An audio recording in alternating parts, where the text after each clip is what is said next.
Qual a sua opinião sobre a questão das grandes demissões de Big Techs? Há Sim. uma retração, então acho que já vem de encontro já. Perfeito, Rodrigo. Obrigado pela pergunta. Não, efetivamente, quando você teve um inflow de dinheiro, né, muito grande, o que acontecia? Os investidores aportavam o dinheiro, e isso eu estou falando não companhias como Facebook, não desse tamanho, mas companhias privadas que estão crescendo, né? E depois eu já falo das grandes techs. Mas quando você teve esse inflow de dinheiro, qual que era o desafio do empreendedor? O investidor falava, olha, eu te dei o dinheiro, agora vai crescer.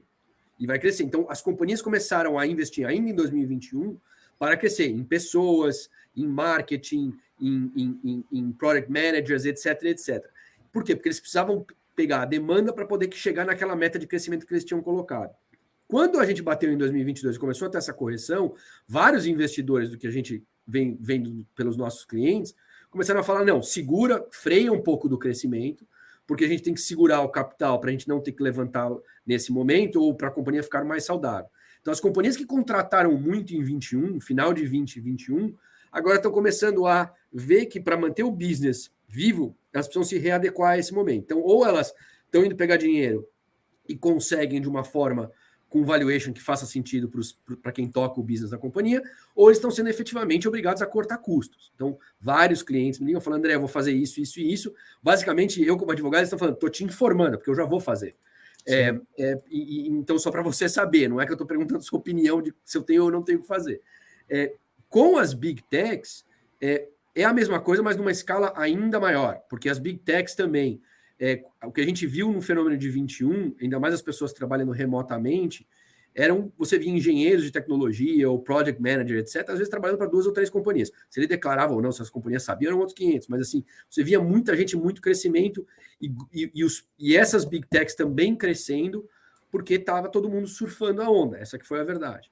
E agora elas estão se readequando, ou porque a companhia que é uma companhia aberta, por exemplo, ela tem que fazer call de earnings e de lucros e etc. para os seus investidores, as companhias abertas, todo o quarter, basicamente. Então, se ela começa a falar, olha, a receita está caindo e a despesa continua a mesma, ela vai ter eventual impacto da percepção do mercado de quão saudável é essa companhia. Outro caso disso é que às vezes as companhias também usam desse momento, que é um momento mais difícil, para justificar uma eventual corte de gastos que ela já deveria ter feito no passado, mas que não justificava naquele momento por conta de uma grande questão de crescimento de mercado. Então, quando a gente fala em Big Techs, para responder a pergunta, eu acho que depende o tipo da demissão e o volume da demissão, e como a gente tem que enxergar isso, depende muito de qual Big Tech e em que momento da Big Tech a gente tá falando.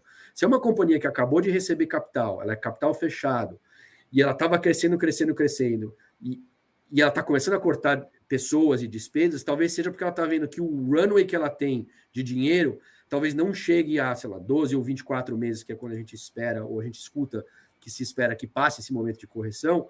E, de novo, ninguém tem uma bola de cristal, mas é o que a gente mais escuta.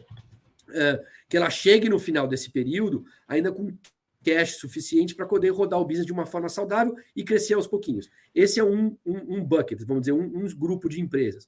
O outro grupo de empresas são empresas de capital aberto, que aí precisam justificar efetivamente, linha por linha dos gastos, do que está acontecendo, e mais importante, passar uma percepção para o mercado que elas são uma companhia saudável, que elas continuam crescendo, tendo receita, e ao mesmo tempo segurando em relação a custos e gastos, porque qualquer informação ou percepção do mercado que é um pouquinho ruim, já faz com que a ação na bolsa dessa companhia caia, e aí, obviamente, o valor agregado da companhia também vai cair por consequência disso.